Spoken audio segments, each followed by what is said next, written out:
আলহামদুলিল্লাহ, সবাইকে জানাই ঈদের ফিতরের শুভেচ্ছা। ঈদ মোবারক। আজকে ঈদের দিন আমরা সকলেই জানি। ঈদের দিনে আমাদের আল্লাহ তাআলা রসুল সাল্লাল্লাহু আলাইহি সাল্লাম 13টা কাজ করার জন্য আদেশ দিয়েছেন এবং উলামায়ে কেরাম বলেন এটা 13টা কাজ করা সুন্নত। 13টা কাজ কি কি আসুন আমরা এক নজরে জেনে নেই ইনশাআল্লাহ। খুব ভোরে ঘুম থেকে ওঠা। অন্য দিন যখন ঘুমে উঠি, আজকে ঈদের দিন একটু আগে ওঠা সুন্নত ছিল। দ্বিতীয়ত মেসওয়াক করা। মুসলমান তো আমরা প্রত্যেকে মেসওয়াক করি আলহামদুলিল্লাহ।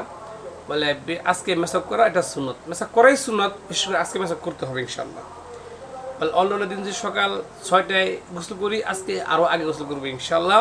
আগে আগে গোসল করা। যথাসাধ্য উত্তম কাপড় পরিধান করা। নতুন কাপড়ের কথা বলা হয় নাই, বলে যে যথাসাধ্য উত্তম কাপড় আমার যেটা উত্তম আছে এটা বলবো ইনশাআল্লাহ। বলে শরীয়ত সম্মতভাবে আমি সাজসজ্জা করবো ইনশাআল্লাহ। বলে শরীয়ত যেইভাবে আমাকে সাজতে বলছে এইভাবে সাজবো, নতুন কাপড় পরবো, নতুন টুপি পরবো। বলে তেল সাবান যা আছে জায়েজ পন্থায় সাজার আমি সাজবো ইনশাআল্লাহ। বলে এখানে পরেরটা হলো আমার খুশবু, আতর খুশবু ব্যবহার করা। বলে আমি যদি সেন্ট পারফিউম ব্যবহার করি, সেক্ষেত্রে আমাকে জানতে হবে এটা উৎপাদন কী দিয়া তৈরি, সেজন্য উত্তম হলো আতর ব্যবহার করা। ঈদগাহে যাওয়ার পূর্বে মিষ্টান্ন খেয়ে যাওয়া সুন্নত। আল্লাহ রসুল সাল্লাল্লাহু আলাইহি ওয়াসাল্লাম ওনার অভ্যাস ছিল, উনি বেজর সংখ্যা পরিমাণ খেজুর খেতেন। বেজর খেজুর খেতেন 1টি 3টি 5টি এরকম। আমিও খেয়ে যাবো ইনশাআল্লাহ। বলে তারপরে হলো আগে আগে ঈদগাহে যাওয়া। এমনটি যেন না হয় যে আমার জন্য ইমাম সাহেব অপেক্ষা করতেছে। অনেক সময় এরকম হয়, ইমাম সাহেব খতিব সাহেব বলে যে এখনো মসজিদে আসতেছে, কি করব? তো মাঠ কর্তৃপক্ষ বলে 5 মিনিট সময় দেওয়া হোক। এরকমটা যে না হয়, আগে আগে ঈদগাহে যাওয়া।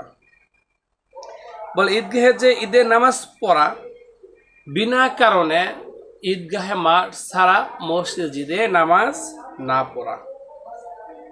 বলে 11 নম্বর হচ্ছে ঈদগাহে পায়ে হেঁটে যাওয়া। আমার যদি বিশেষ কোনো অসুবিধা না থাকে পায়ে হেঁটে যাবো ইনশাআল্লাহ।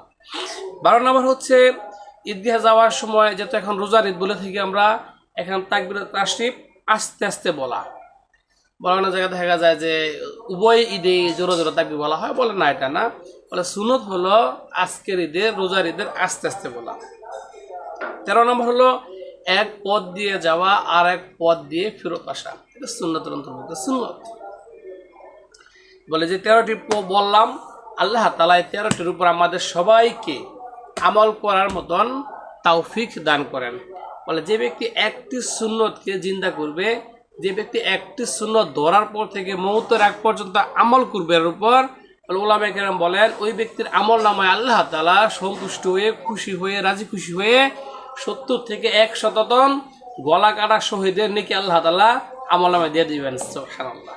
অতএব আমরা প্রত্যেকেই এই 13টা সুন্নত পালন করবো ইনশাআল্লাহ। বলে একবার সিম্পল, একবার সহজ সুন্নতগুলা। বলে সুন্নতগুলো যে পালন করি, আল্লাহ তাআলা আপনাকে আমাকে অনেক মর্তবা বৃদ্ধি করে দিবেন ইনশাআল্লাহ। আল্লাহ তাআলা আমাদের সবাইকে সুন্নতের উপর আমল করার মতন তৌফিক দান করেন। আমিন।